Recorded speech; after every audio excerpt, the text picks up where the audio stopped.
Thank you very much. Thank you very much for taking time out to attend this webinar. And I can understand in the last 1 month, the number of invites that you have got is not funny. And some of us, in response to the invitation we sent, we got this. And of course, it is the close friends that have responded like this, but it actually sets the tenor. And for you guys to having gone through all this and yet join us, I really appreciate. I thank you very much for that. The way we thought that the entire session will go is we'll share 30 minutes from my end, and there will be 15 minutes of Q&A and feedback. Very quickly, let me introduce my other partners. That's Naveen, Rajesh, Dilip. They'll be co-hosting this along with me. This one of them will take over just in case I drop off because of internet connections, and they'll also pass on the questions that are being raised by the audience as we go through this session. This is the first time that we are sharing. In fact, this is the first webinar, and beyond being a first webinar, the first time we are sharing about our work, what you have done for the last 14, 15 years. Beyond a set of clients and some credentials presentations and closed door sessions, we have never shared this work. The first time that we are sharing this work. We would like you to give us your feedback. What did you feel? Does it resonate? Are there some questions? Are you cynical? You're critical? We'd love to have your feedback at the end of this session, as part of this session, as well as on our Facebook and website as we go along. Many of you folks know Center of Gravity, but for the few who are here for the first time, just a very quick brief of COG. We are friends first, partners and colleagues later. This company has been there for the last 15 years, while we have been friends for almost 21 years now. In fact, I and Naveen go back all the way to school, but we discovered each other in Center of Gravity. So we all studied together, went our own ways, worked, felt disillusioned, came back, and some of us called us dropouts. It may well be true.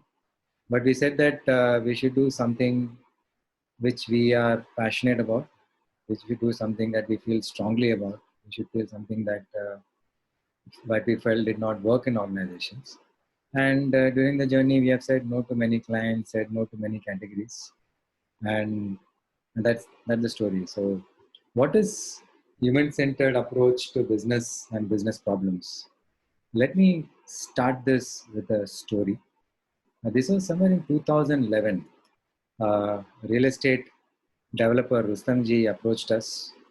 They told that we are western suburbs developer. We are strong where we are. We are getting premiums, but the moment we want to step out of the small home of ours and we want to actually go across Bombay, nobody will know. Nobody will recognize us. There's strong competition, and even if people know us, they will not pay us a premium because they have better options. At least in their mind, they have better options. So help us cut through, and can you help us build this brand? That was a broad brief. And like most projects, we went and met the customers of Rustamji, and this is the story of Pragya and Manish. Currently, they may be around 34, 35 years old. Migrants, probably for the last 12 years, they have been staying in Bombay from small town north. They came to Bombay for higher studies, met there, fell in love, got married, and they were working for some multinational companies and staying in rented apartments. And about 7 years back is when they were going to have their daughter. And that was the time they felt that they should anchor themselves to some place, and therefore they started searching. So 3.5 years after the search, they moved into this place. 3.5 years after the daughter was born, and she's 7 years old now. So they moved into a gated complex of Rustamji. And when we met them, they were quite happy with the world that they had created for their daughter. There was this nice clubhouse, there was this nice play area, place to walk, And that taken a lot of care to even put together the entire water, right from the bed to the painting to the carpet and all of those things. And this was in response, as we when we went in, we were asking you, what is home? What does home mean to you? All of that. And for them, their entire journey for home and the start of home was when they were going to have this child. That is where it started. And as they were talking, and as they were talking and telling me about the homes and the way they had done about, they invariably started comparing their childhood to the childhood that they're giving to the daughter. So Pragya was saying, you know what, when you were young, when you were small, there were siblings, you were in a joint family. There was fight, there was anger, there was irritation, but we held each other's back. There was some elder who would kind of help us navigate, teach us the life skills, tell us what to do, what not to do, and all of that. But what is the kind of life that, or the kind of childhood that I'm giving to my daughter? I said, of course, we are not there most of the times. I mean, we can console ourselves by saying that we have come to a good place, but we are not there. We are probably there 4 to 5 hours, probably in the evening, right? And morning, it's always in a hurry. Most of the time, the child is in a crush. That is, my daughter is in a crush or in school. And there are some friends of mine who are lucky that their parents are staying with them and giving them support to rear their children. But my parents, they're traveling and they're having good fun. And they're not in this second inning story at all to rear one more round of child rearing. And we also feel very, very guilty calling them. We don't want to call them. We don't want to pull them off from their world. So most of the values, most of the stuff that we learned from our parents, from our grandparents, was in the form of activity and storybooks. Bruno does not lie. Bruno tells the truth. Bruno plays his matches. Bruno got lost. Bruno learns to share. So a lot of those things was being through these acting books, and obviously there's something in our heart that we're feeling very angsty about. And as they were telling this story, and I couldn't just help but really think about my own turmoil. I was exactly going through the same turmoil. I was staying at Prabha Devi, me, my wife, my mother-in-law, and daughter was just happening. It's again 6, 7 years back. Uh, it was a standalone building. So the nearest park was 4.5 to 5 kilometers away. So if I have to take my daughter to the park, we need some kind of a vehicle, we need some driver, we need a caretaker, and then there is a mother-in-law who supervises all of these things. So if I don't have a vehicle and if I don't have any of this, I can't go. And there was no place to play down because there was no space, there was no children, and then this entire children and friends became a play date kind of a thing. Okay, can I come? Can I go? And even if I want to take her to any of the activity, it was 1 kilometer either side. And you're living with it almost for 2, 3 years. And then one day or one night, as I and KP were discussing, we said enough is enough. We packed our bags, not literally, but at least made up our mind to move from there. And that's how we entered a gated complex in Vikhroli. And as we were going through and as we were talking, what we felt was that there was a sense of orphaning our child, orphaning our daughter. Not in the very traditional sense of the word, but we are not there most of the times. Grandparents or nobody is there. She's staying alone, or she's either alone in a creche or she's in school. And I think that is most of the day. And maybe we have this caretaker. We are lucky enough to get someone who loves her and probably gives the values that we want. But otherwise, there's nothing. And what is this meaning of an orphaned child out there? What would the child be going through as much as what we are going through? Now, having moved to this place, has our anxiety is reduced? Did we feel that we have given the kind of life that we would want for our daughter? No, because there are invisible prison, right? She, when I'm saying invisible prison, there is this. She may have all the amenities, but there's no freedom. She cannot run on the landscape gardens. She can see, but she cannot pluck the flower because it spoils the beauty of the look of the place. She cannot climb a tree because what if she falls down, and what if some other kid tries and falls down, and there's a security guy who's coming and shooing her all the way, and the society themselves saying, no, we can't take responsibility in all of this. She cannot play because obviously there may be some kind of a glass spoken about the car and so on and so forth. So she goes to the playground, not playground, the amenities. And how many times will she go and repeating the same thing over and over again? And that angst in her heart was still there. It has not changed much, except that now she has got a bit of a place to play, and there is some kind of a open ground to just move. Right? And then, as part of the conversation, Pragya talked about the pressures that she was going through currently. Her kids' friends, who are all 1 or 2 years elder to her, have already started to go into some activity class. I mean, maybe uh, inside the development or outside, to some kind of dance class, some kind of gymnastics, some kind of drawing. And she's saying that because there are no friends, she's starting to come home. And the moment she comes home, then there is the pressure of the TV, the gadgets, the phones, all of those things, Bollywood. And I think we're trying to really, really resist doing all this. But the only way to keep her busy is to again put her in some activity class. And even though you don't want to, and then she also thought about what it is going to be for her daughter. She said that she's going to wake up, go to school, come back, maybe 1 or 2 hours at home, go from one to another activity class, come back in the evening, maybe spend 1 or 2 hours with us, and she's going to sleep. Now, also this activity class, which starts off as saying that it is something to keep my child busy, and then we assuage it by saying that no, maybe she has to do 1 or 2 things where she'll be good and she'll be able to explore herself on that. And that moves very quickly to the fact that she has to excel in it because we never had this opportunity and this opportunity again, and that's what she has to do well. And that is the kind of pressure we start building on the child. Now, what does this mean to the child who is hurried across? And what does it mean? And it is not the kind of regimented life that we see for the elder brother in Tare Zameen Par. He is marching to a different tune. But here, this kid is also marching to a different tune. And what does it mean to have an unhurried childhood?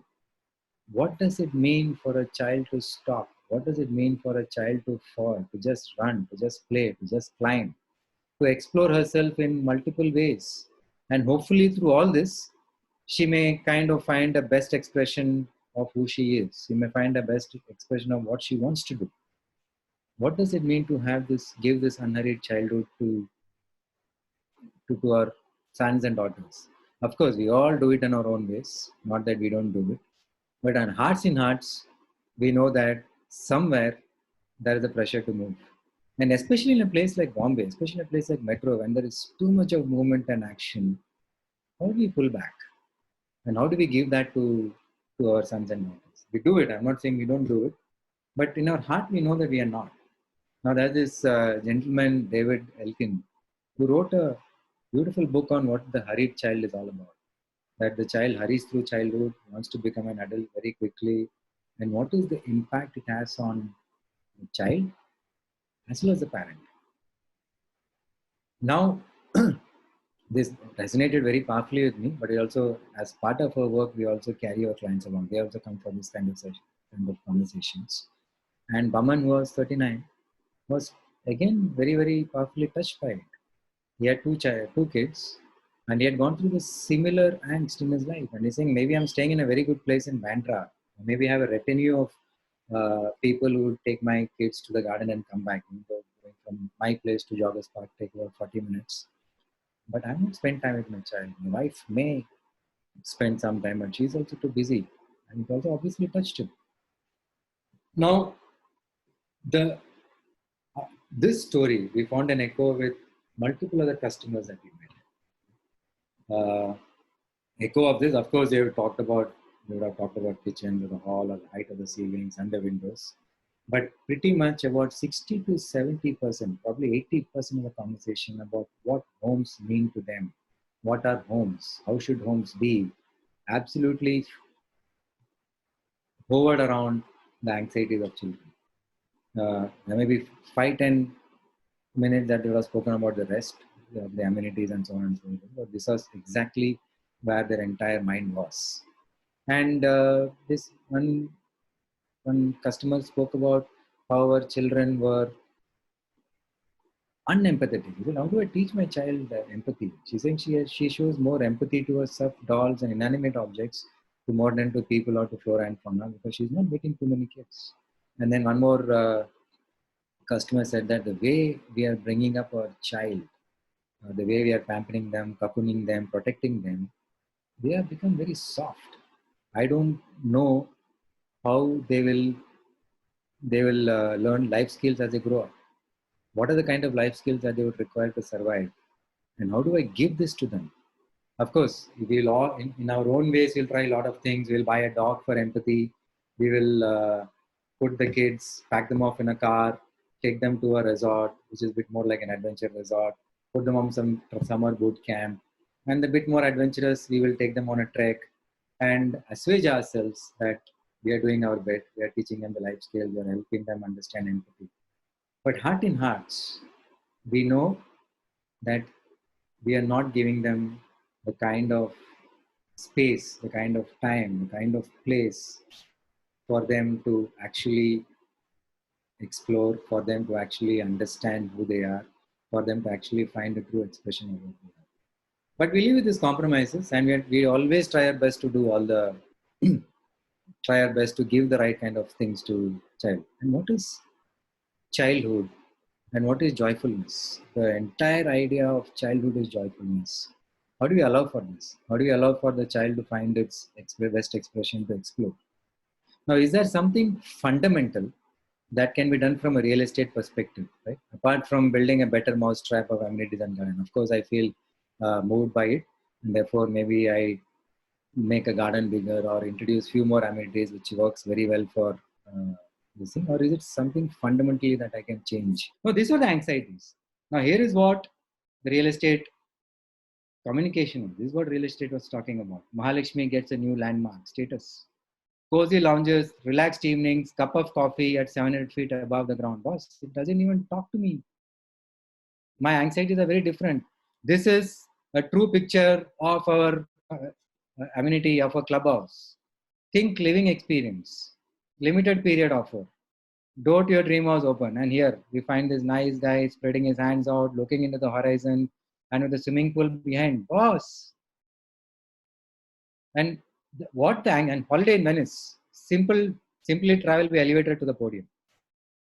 And so on and so forth. I'll not get into this. Now, this is what real estate was doing. While the anxieties of a huge part of the house buying folks was something that we saw. Very, very deep rooted anxieties. Therefore, how can real estate develop? Reflecting on this, right? How can real estate develop and allow for the childhood exploration? How can real estate give the child the magic of being unhurried? How can they experience the magic of Harry Potter, Percy Jackson for a far more time? How can it help them explore?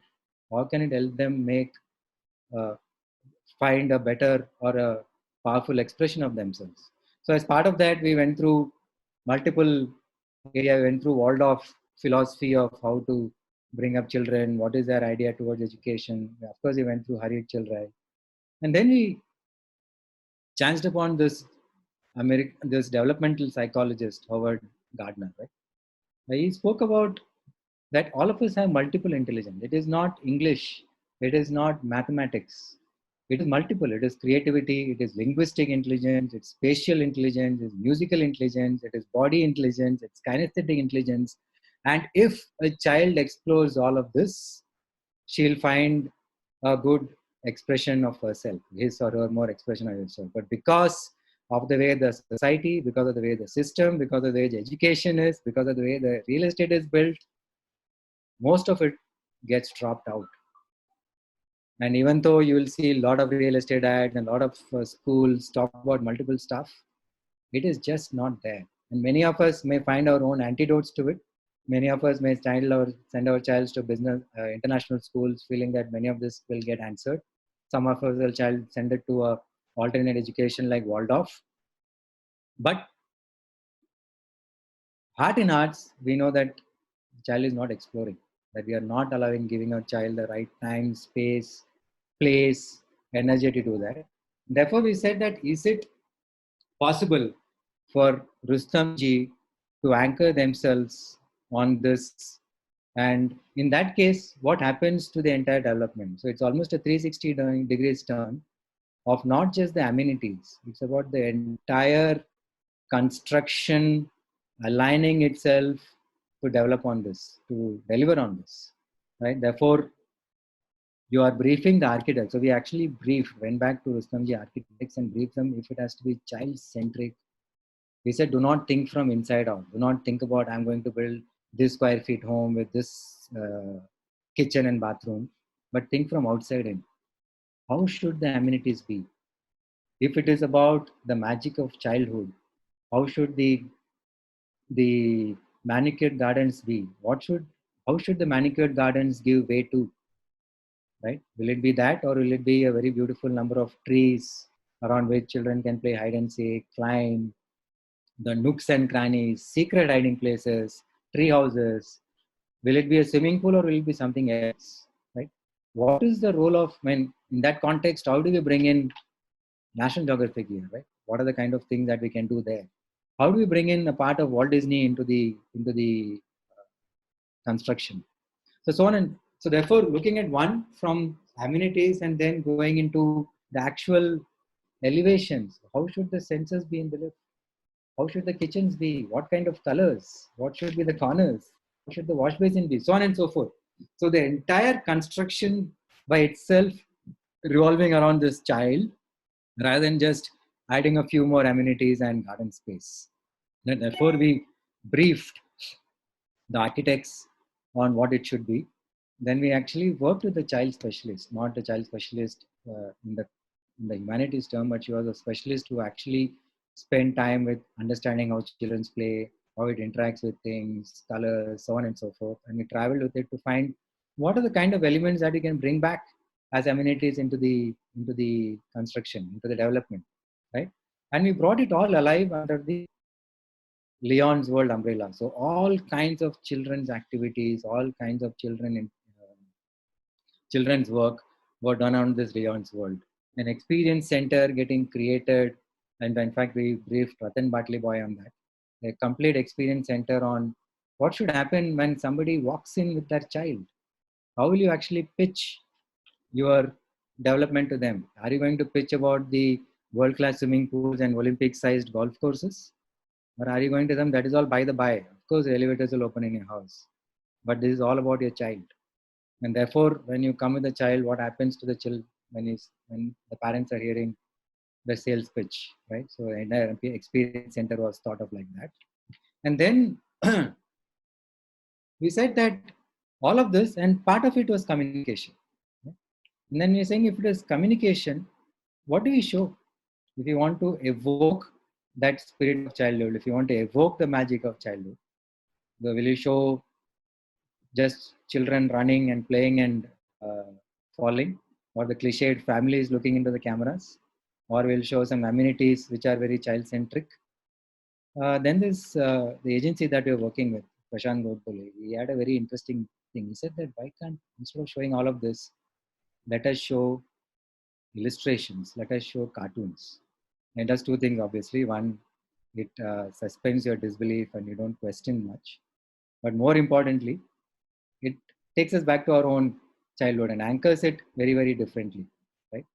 And therefore, we came up with this communication, starting with what is the carpet area of childhood?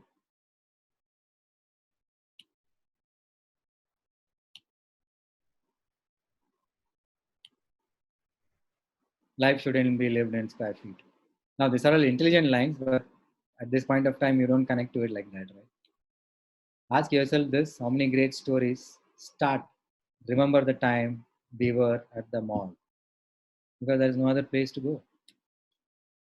A tree, a sandpit, a garden, battery is not included. Childhood's available. It's thoughtful. It's Rustomji. So press his little piggy's nose, you'll hear thank you, daddy. Garden should not make way for a parking lot. It's engaging, interactive, cheaper than Xbox. It's called a tree. The one thing most developers forget when they lay out their flooring, kids will be kids. And in fact, I remember even today, when it rains, even at 12 o'clock, Anna will wake me up and both of you will go and join, go down and jump those puddles.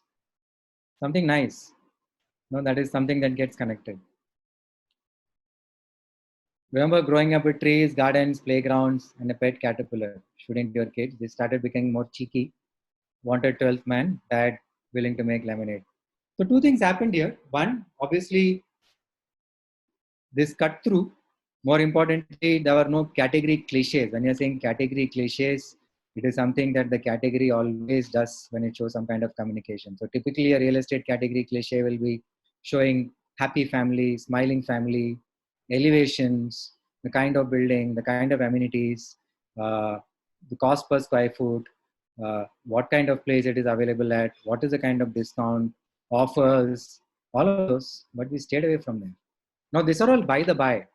But the most important fact, not the fact actually, the most important thing was the client saw this and he said, no, I'll go this route to put my entire organization to say that I will develop a child-centric development so that children are able to have a far better childhood than today, even though all of us do the best that we can, is something that we are likely to do, that we would want to do.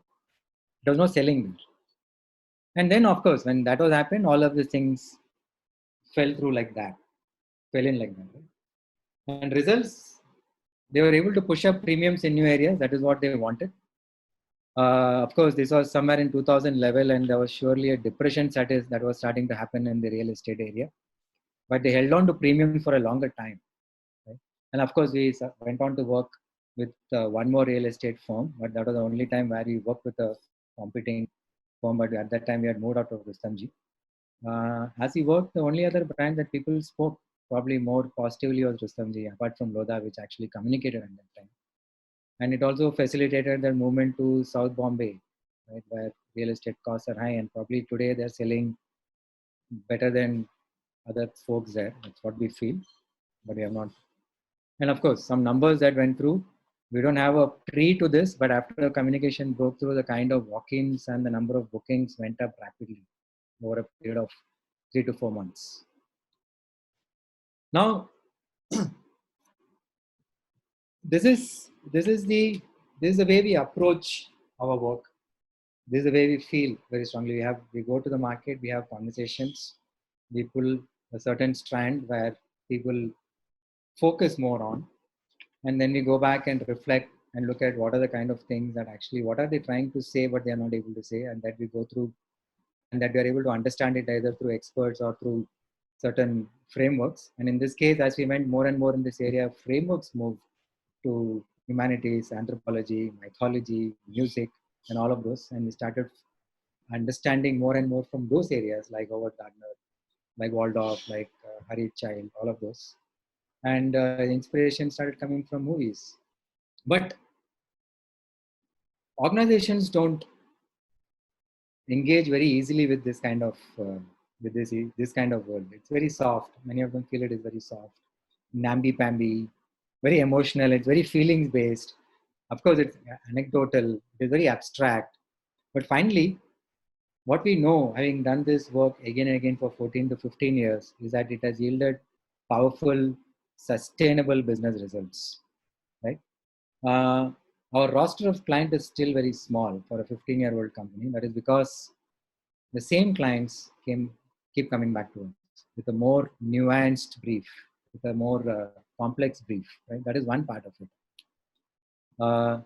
Second, of course, the journey of 15 years was we went from being indulgent client, people who liked us, so they indulged us by saying, okay, let's see what you guys do, to a probably more cynical, acha story hai, sunne mein aata hai, acha hai. To critical clients, I remember this microfinance client saying, boss, my ear is bleeding with anecdotes, please don't comment on this. So that was what the kind of feedback that we got.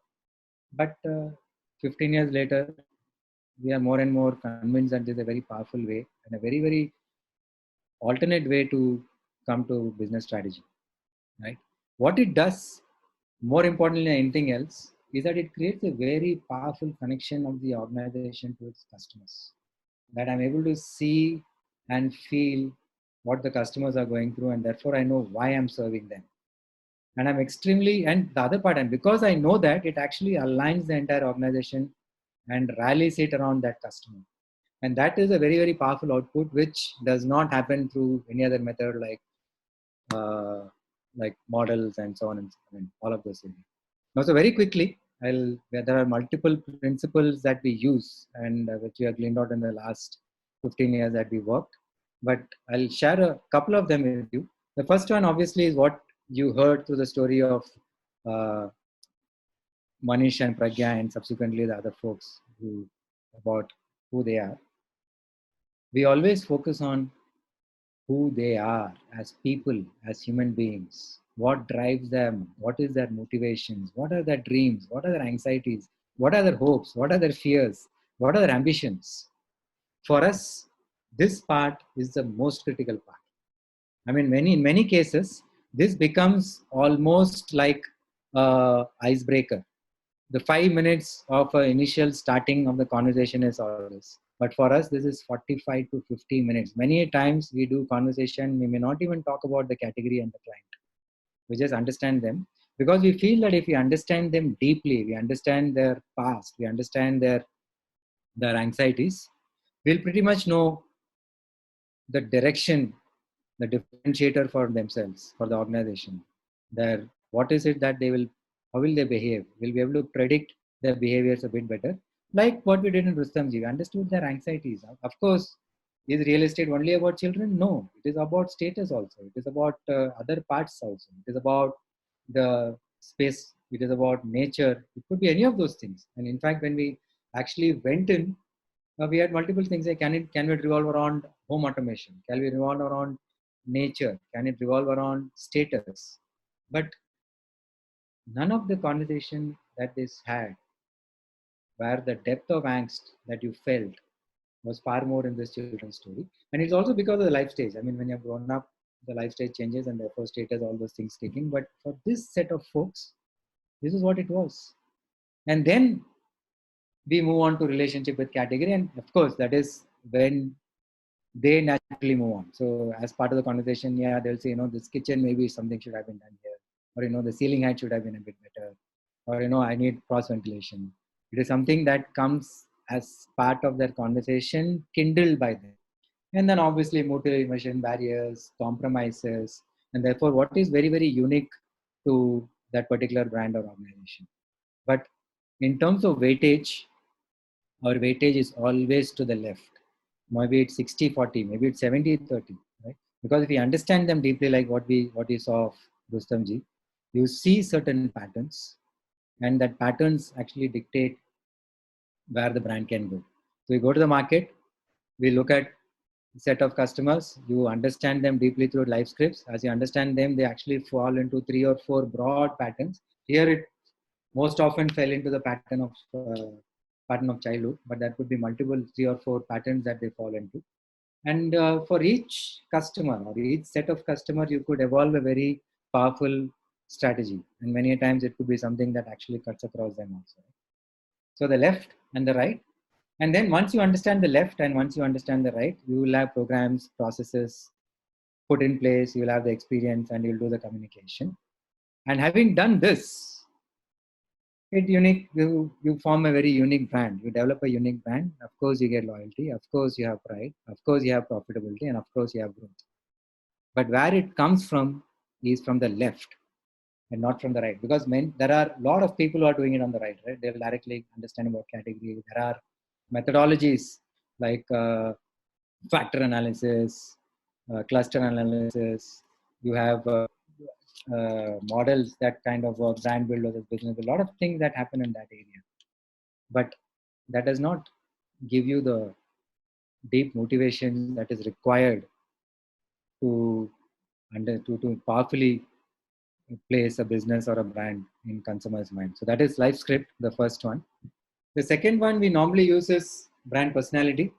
It's not a new concept. A lot of marketeers and advertisers understand and know this well, but most often than not, this is used as a tone, manner, and style. The communication should sound intelligent. This feeling should be a very family-oriented feelings. It's all about the communication and what the brand should look like for people. But for us, it is almost like the blood report of the CBC test report of us, right? Because we don't relate to brands as plus and minus. We don't, suppose if you want to buy something and we have three brands, we do not put the positives and negatives of each brand and then choose one brand because the positives far outweigh the negative. We don't do it like that. We don't look at the features and benefits. It is a complete gestalt of multiple impressions that we have over a period of time, right? An impression comes from multiple areas, from the product, from which place that the brand is coming from. Who is the parent company? Acha, this is a company. What is the kind of experience that I've had with the brand? That experience will be right from the retail experience to the selling experience to the store experience. What are the kind of policies that they have put in place? What is the value? What are the values that this brand have? What are the kind of people who are influencing this brand? What are the competition doing? And then what is the kind of communication that this brand has put off? So obviously, when I go there, when I see a brand, I remember, oh, my friend has used this. Oh, these are the kind of people who have used this brand. I read about this brand somewhere else, and this entirety of the brand becomes either a more positively disposed feeling that I have, or maybe negatively disposed. Right? We know for a fact today that many of us will not choose brands from certain companies. I mean, we don't want to name companies, and we are positively disposed toward a certain set of companies because of certain actions that they have done in the marketplace over a period of time across all of this planet. Right? Now, how do we find this? One of the ways that we do is that when we go and meet the customers, we'll ask, just close your eyes, and here by some magic, we change this brand or company into a human being, and this human being is walking from your door and coming and sitting here. Can you describe this human being to us? What will be its nature? What will be its, how will it feel? What is the age? Is it male, female? Where will it be staying? So almost asking them to define the brand as a human being, because we also relate to brand as human beings, right? That's how we either like or dislike. We don't like the thing because it did not treat us treat us nicely, or it respected us very well. So we relate to it very human being, and therefore, and the kind of answers that they give, or the kind of impression that they give, comes from all of this. So in this case, if you take Rustamji, so the broad impression that people had about Rustamji was he's a 35-year-old Parsi gentleman, right? And this Parsi parentage is an extremely powerful story, because there is a very, very distinct impression about Parsi that we have in our minds. They have values, they don't cheat, they take care of things very, very meticulously. They are very friendly people. Of course, thoda teda hai. They are a bit eccentric, but they are nice people. So therefore, in a real estate space, coming from a Parsi parentage means that many of the things that they do, like maybe some kind of compromises, cheating, they are always given a benefit of doubt. Honest, dignified, aristocratic. It is just by the way that the management, because they were small companies, or therefore they are interacting with the customers far more. They were out there selling. They could see them actually in the construction site, and that created a very strong impression coming from management. Well educated, of course, because the way they turned up, but they are moved up. They have not forgotten the roots. They are out there talking to us, solving our problems, hearing our complaints, coming and changing things fast. But are they now growing quickly? So these were the small negative impressions that was starting to come. They're looking angry now. And this was because some incidents that happened where the management bared its fangs a bit. But that very quickly, because they were good people, suddenly it changed into they were angry. They used to dress well, now a bit shabby. Now it's a reflection probably of the kind of salespeople that they were coming and selling. It's almost like the sales experience, the brokers they were meeting, and so on and so forth. There was no advertising, therefore there was not too much of it. This was a far more honest feeling, because advertisement was not creating a artificial impression about the brand. And competitions was starting to push their ante up, and the competition people were starting to be far more suave. The sales people were far more well articulated. Well, these people were very honest and genuine, but selling became a bit of a problem for Rustomji, of course. So this is where the impression came. Now we know what is it that we need to change and what is it that we need to keep. So we do this desired brand personality. That is, we are, if you do certain things right in the market and you go back to those customers and you ask the customers the brand personality, what is the kind of personality that you would want them to tell about you, right? And this is what they said. We don't want it to be a male. We want it to be female. Female because there are certain values that they have. It is about sensitivity. It is about caring. It is about motherly. It is about all the feminine values that we should need to evoke because we are moving into this child-friendly or a returning childhood back. If in that area, we want it to be more female. We want it to be soft. We still want 35 years old Parsi because that Parsi is a very, very strong story for us. We want 35 because there is a sense of maturity. We want to hold on to honest, dignified, well-educated, but we want to inject the brand with happiness. That we should be seen as fun-loving and we should be seen as somebody who relates to children very well. And in some way or the other, they should tell us that this is a brand or a company that feels very strongly about the world that is being left behind for children and want to do something about it, maybe to return their childhood. Therefore, caring and sensitivity is something that we want to invoke. Of course, in that, we also want to be seen as thorough, thought through, that we are a bit more premium. It's almost like Tom Hanks in this movie Big. It was a 1988 movie for some people who would have seen it, where Tom Hanks is a 13-year-old guy. He suddenly gets zapped through something and he actually becomes a 35, he gets transformed into a 35-year-old guy with the mind of a 13-year-old. Therefore, and he navigates his way around from a very, very child-centric way. Because he's 35, he is going to get a job. He finds himself into a toy store. And then how he quickly rises to the top because of his very honest association with the category and obviously toys and how we play and so on and so forth. So we wanted Tom Hanks in Big as a story. Now, if we want to create this impression, we already spoke, what should the product be? What should the amenities be? What should the selling experience be? What should the advertisement be? And what should the parentage, of course, in this case, Parsi pedigree, right? And all of those coming together over a period of time, once we keep doing this often and over and over, we will have this kind of an image. So therefore, when we look at human-centric way of strategy or doing business, this is what we mean. LiveScript, that we are looking at customers as not as customers, but as human beings. We are looking at the brand as not as brands, but as human beings. We are looking at all the stakeholders, not as stakeholders, but as human beings. We are looking at the company and the people inside the company, not as brands, but human beings, because we are relating, the management is relating as human beings. They also felt that there was something that happened inside them that displays them to say, "Ki boss, no, I want to do this." And this is what we like doing. Right? I mean, at that time, we were just discovering this, but this is what really moved us. That we go get the stories, and with each story, with each consumer interaction, something gets displaced within us. You relate it back to your own life.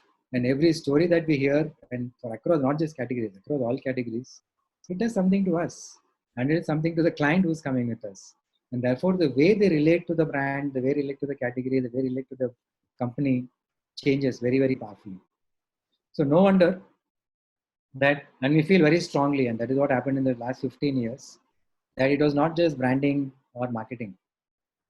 We had, how do you do visioning from a human-centered way? And those are the briefs that we get. And in many of our projects, we do that. And that's what Rajesh will take you in the next webinar. We moved into HR, employee branding.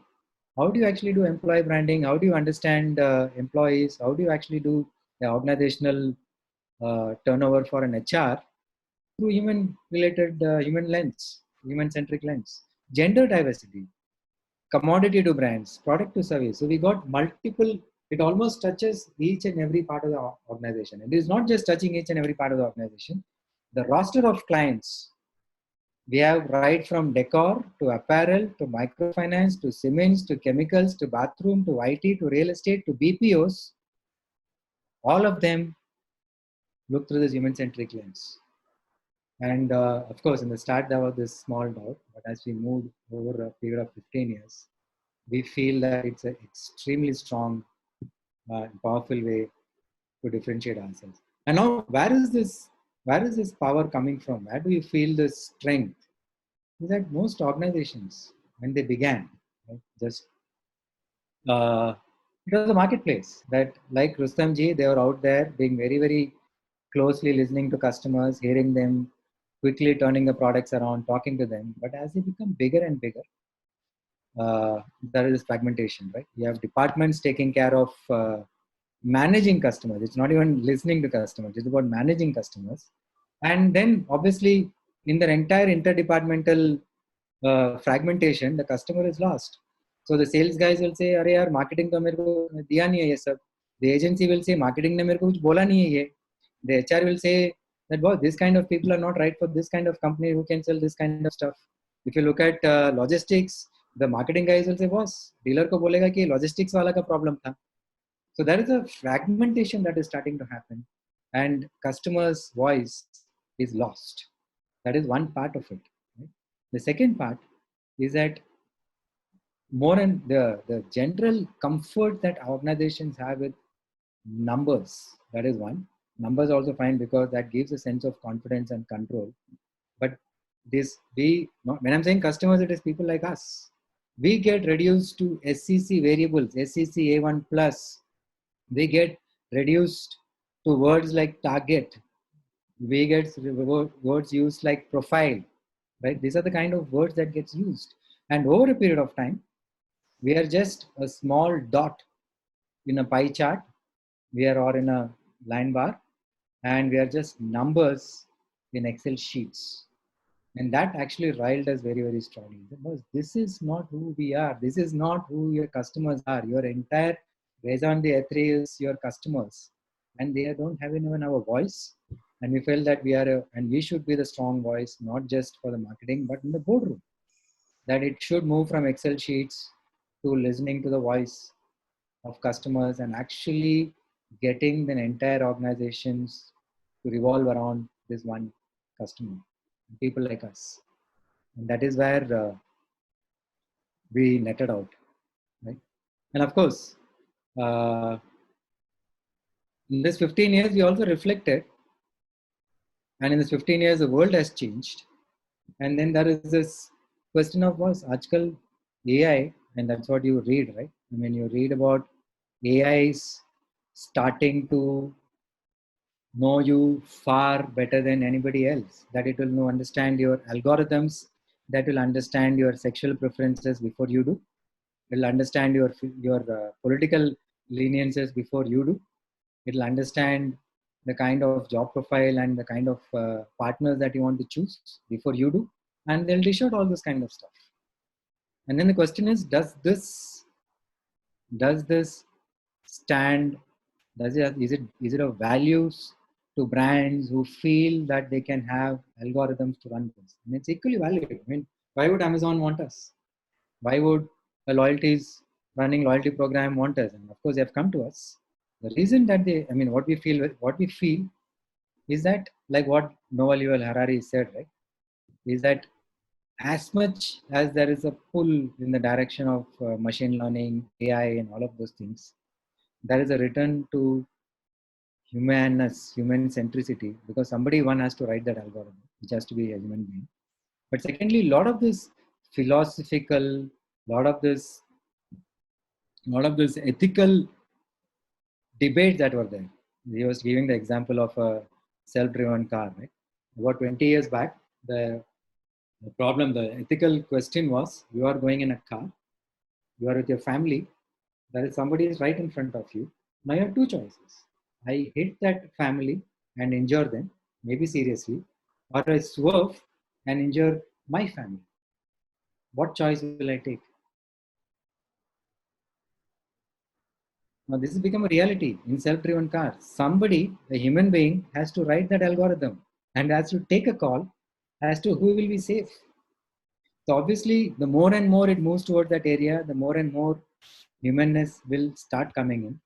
added to the fact that people are starting to look at organizations a bit more selfish, see organizations a bit more greedy, see that they are not transparent, that they are not treating them very, very humanly. We feel that it's a very, very powerful movement, and it will powerfully differentiate organizations going forward. So with that, I close and opening it up for any kind of question and answers that people will have or feedback. And I will also want Naveen, Rajesh, and Dilip as part of that they could take some questions too. All right, thanks, Vijay. I think we ran over a little bit, but like people who know center of gravity would know that running over by 10 minutes is actually a pretty decent job for us. Let me, can you hear me? Yeah. Yeah. So let me pitch without further ado. There are a lot of good questions. I want to pick and choose the ones that we would want it to, or there are questions about how we choose clients. But I think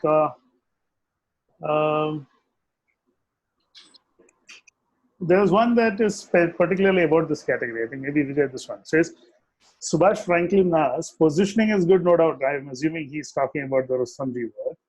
But Lodha had a diametrically opposite take, but they are also doing well. Can you explain this? How do you conclude that positioning works? Yeah, like there are different, I mean, that's a very valid point. Even as you are doing this, you're also thinking, what is the story to take? Lodha came from a perspective that status and all of those things are far, far critical. And obviously that has a huge, I mean, there will always be a place for those kind of communication. But whereas this child-centric story was something that was felt far, far more deeply by people, right? Now, whether Lodha is far more successful or Rustomjee is far more successful, I mean, as we went by, you knew that where it was failing, right? They were able to sell, but of course there was issues of construction quality and all of those kind of things. But when you speak to people, the kind of positive disposition that it created with Rustomjee was far, far higher. But again, to say that it is not just one position, I mean, positioning is a point of view that you take for that brand. And this point of view resonated with the clients, with a certain kind of customer that we met. It resonated very powerfully with the client, and it resonated very, very powerfully with the people outside. So therefore, it worked. Equally, the status can work, but our feeling is that the status comes in at a time where certain of these things are taken over, or when your child has grown, or all of those things happen, that status starts kicked over. But as we always say, there are multiple positioning possibilities, and we pick and choose that is which is very, very strong to us. Okay. It resonated very powerfully with us. So my sense is this is a related question, but I think I'm combining a couple of questions. Both are by Prem. I think, how do you convince clients that being human-centered is not in conflict with profit and business? And do you choose clients by cultural fit? Maybe Rajesh, you want to answer that? Just repeat that again, Naveen. Sorry, how do you convince clients that being human-centered is not in conflict with profit and business? Because I think we would have gone through this in our early stages of our journey. And or as a corollary, do you therefore choose clients by cultural fit? I guess I'm assuming that's cultural fit with center of gravity itself. Yeah.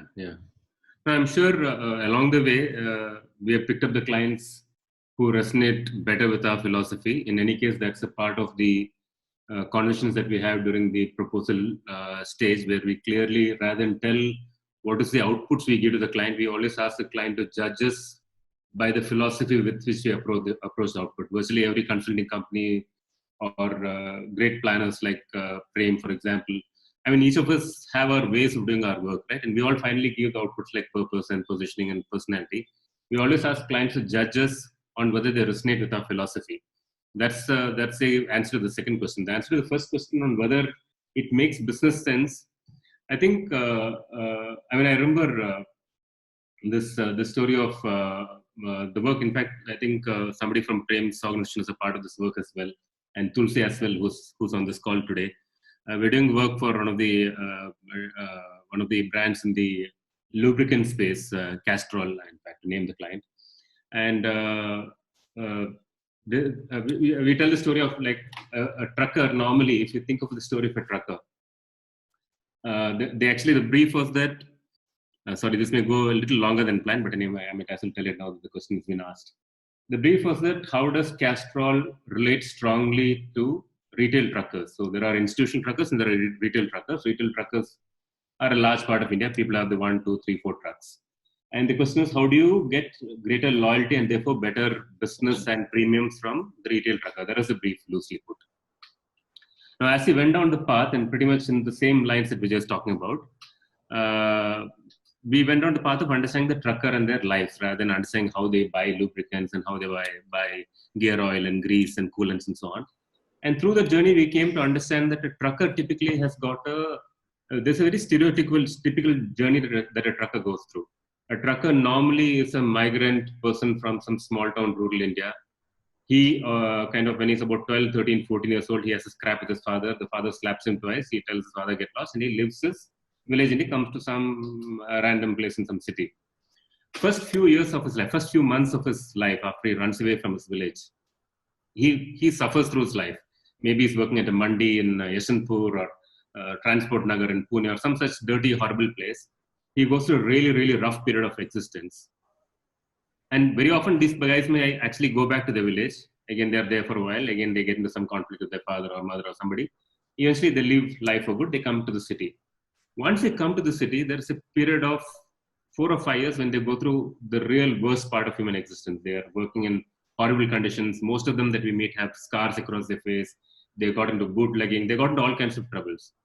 But there is a point in time in that journey where either a lorry who comes to deposit vegetables or some such stuff, the lorry driver tells this guy, "Tu kya mar raha hai mandi mein? Mere saath chal, trucker ban ja." And the guy becomes a cleaner in the truck. Then he may go and line up in some quarry. He leads that life for a while. There is a point in time in his life when he finally becomes confident to buy a truck, which comes from Shriram Finance. He buys a 50,000 rupees truck and he starts to drive the truck. This journey then goes on for 2 or 3 years, and by God's grace, if he doesn't get into some accident, if he doesn't go through some huge repair, if he's not caught carrying contraband or some such stuff, there's a point at which he gets the money to buy the second truck. And if he's lucky, after 3 more years, he'll buy the third truck. So virtually from the day he has run from his house in a village, 15 years later, he may be a small trucker with 3 or 4 trucks. It is at that point that he becomes a small trucker. Now, once he finishes his journey and usually goes on to buy 4 or 5 or 6 trucks, whatever that be, the eventual story that the trucker is left with in a country like India is that he carries HIV, he is responsible for AIDS, he causes strikes, he causes accidents, and we all know the story, right, of Prem Chopra drinking a bottle of VAT 69 and telling his henchman, Hero ki family ko uda do, and it's normally a truck that does the job. So the social commentary around a trucker is that of a villain, whereas in many ways, if you look at this journey, it's a heroic journey, right? I mean, from being a nobody and kind of suffering in some mandi, picking up rotten vegetables and getting into fights and so on, to actually putting 3 or 4 trucks. It's a massively heroic journey, and we know how valuable truckers are to an economy and a country and so on. Now, at the end of this journey, most companies treat him as an economic unit, where I'm going to get some oil sales from him. As Ashok Leyland or a Tata, I'll be able to sell a truck to him. I'll be able to kind of sell some gear parts to him, whatever. You treat him as an economic unit under the name of customer. But if you actually look at him as a human being, you really kind of start to respect deeply this heroic journey that he's gone through. Now, let's assume that there are 2 people. One who's acknowledging the trucker for this heroic journey and really respecting, celebrating, and giving products and services from that point of view. The second company is talking to the trucker as an economic unit. What are the chances that the trucker would relate to the first company and part with his monies and his loyalty and premiums? And what are the chances that he would do it with the economic unit? Chances that 9 out of 10 times you relate, you buy, you engage, you transact, you build relationships with the person who's treated you with care, who has not stolen your identity from you and made you this HIV/AIDS carrier, who really respects and celebrates you and acknowledges you. The moment you understand that unit of humanity, it is money. So there is absolutely no contradiction between treating people and finding out their magic and finding out their deepest desires and fears and anxieties. And very often, like Vijay told beautifully, there's an act of personal emotional displacement in this journey. We go through that experience, we know the trucker, and we think, damn, this is not what I thought. This is nowhere close to what I've been thinking. This is nowhere close to what society thinks about a trucker. And when you go through that personal emotional displacement, you start to build a relationship. And if Castrol, whichever company it is, has this healthy emotional relationship with the trucker, chances are they'll be able to do a great job of selling. So there's absolutely no contradiction between human centricity and actually making money. In fact, that's the best way to make money. The other way of making money may be transactional, may work in some markets, may work in a world where everybody's equally sterile and you're marginally better. But that's not necessarily a world which is aspirational to us, and which is not. I mean, we also do work because we want to emotionally change and evolve as people, right? So I think this is a beautiful way. And so we use these stories to actually convince our clients and tell our clients saying that this is just magical for ourselves as an identity and for business and for the person who you're dealing with, which is the trucker or the homeowner or whoever it is. And to answer Prem's second part of the question, I'll jump in and try and answer that maybe more succinctly. You asked whether we choose clients by cultural fit. What I have witnessed in the last nearly 10 years is that when we go, and to clients who don't know us, we tell this is the journey we've come through. Many of the conversations that Vijay just talked to you and Rajesh just talked about are part of the narrative. They say this is the way we do work, this is our belief system. And we say that ultimately we are going to go on a journey together to hopefully solve for you, and you will connect with this work and these values if you believe in the philosophy and you like working with the people. It's still a human connection you're trying to forge with a potential client. And the connection chooses itself. And pretty much, if the connection is there, we'll end up working. If it doesn't, it doesn't.